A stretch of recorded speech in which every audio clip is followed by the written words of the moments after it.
To start off, I kind of want to talk about why this is a problem in the first place.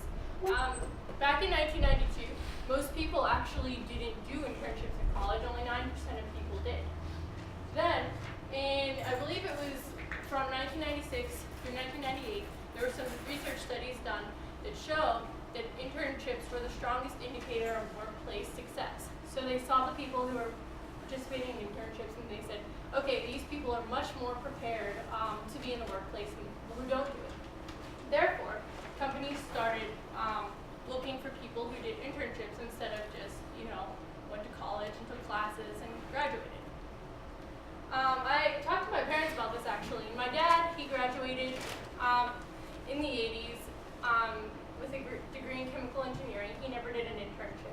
And my cousin who graduated actually from CMU in 1995 never had an internship either. So back then it wasn't even a big deal.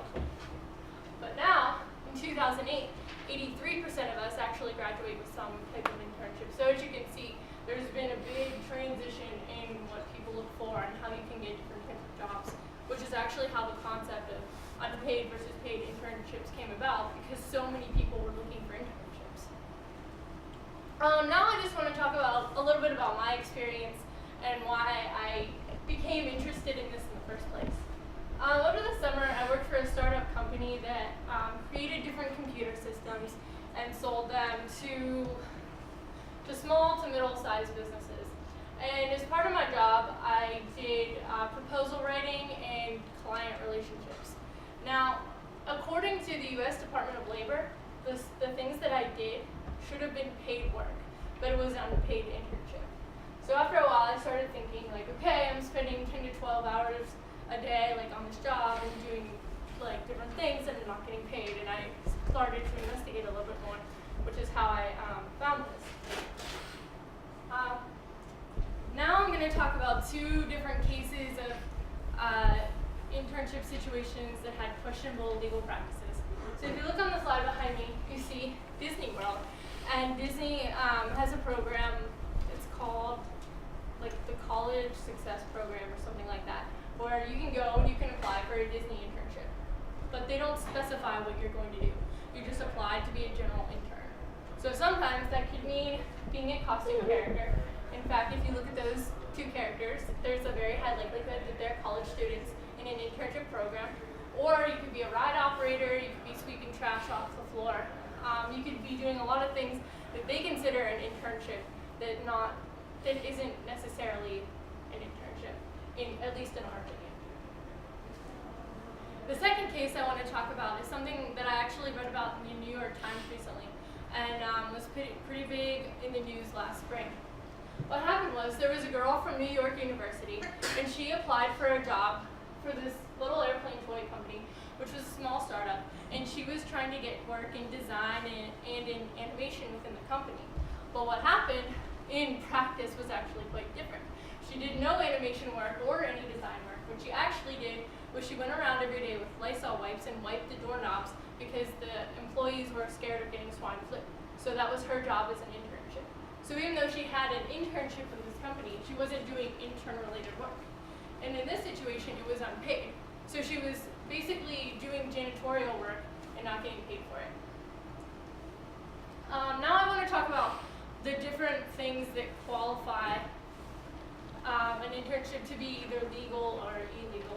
So if you're going to have an internship program and you're going to have it be unpaid, it has to be basically a 3-month-long or 2-month-long, like a job shadow almost. You're not supposed to require the interns to do work that actually benefits your company. They just have to be learning about the industry or doing things. And if you are going to require them to do something for your company, it can't benefit the company in any way. You cannot hire internships to do unpaid work if the work that they're doing could be feasibly done by a paid employee. And that's why this is becoming such a problem. It's because these small and medium-sized companies are taking in people like us to do work that should be paid, but since we're looking for jobs and recommendations, it's not paid. So just to conclude, I have a list of do's and don'ts if you're looking for an internship, and if you're looking for an unpaid one, like you should pay attention to these things. Firstly, try to do something that you enjoy, because that's what you're going to get the most happy experience doing. Look at small and medium businesses. business or a startup because the work that you do could be used within their company, which is actually a very rewarding feeling. But you just have to make sure you know a lot about the program, which leads me to my next point. During your interview, like ask them questions, ask them what you'll be doing every day, and make sure if you can get it in writing, because then that makes the company accountable for what they tell you.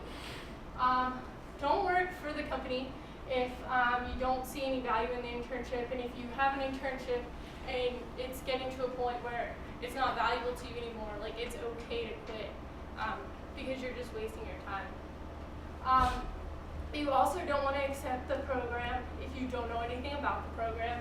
And if you're in an interview and you ask the program director or your hiring manager to tell you a little bit about it, and they give you like some wishy-washy details and they can't pinpoint specifics, then that should be a red flag to you that you might want to look somewhere else. And finally, this is just from my personal standpoint, but I wouldn't recommend working for a company who has never had any experience with interns before, because like you're basically going to be their test run, and if it doesn't work out, then that sucks for you because you just wasted your summer. So I just wanted to leave you with some further reading. If you're interested in this subject, there's a lot of material about it. The first is a legal document from the U.S. Department of Labor, and it tells you like what qualifies for internships to be unpaid and what doesn't. And the second one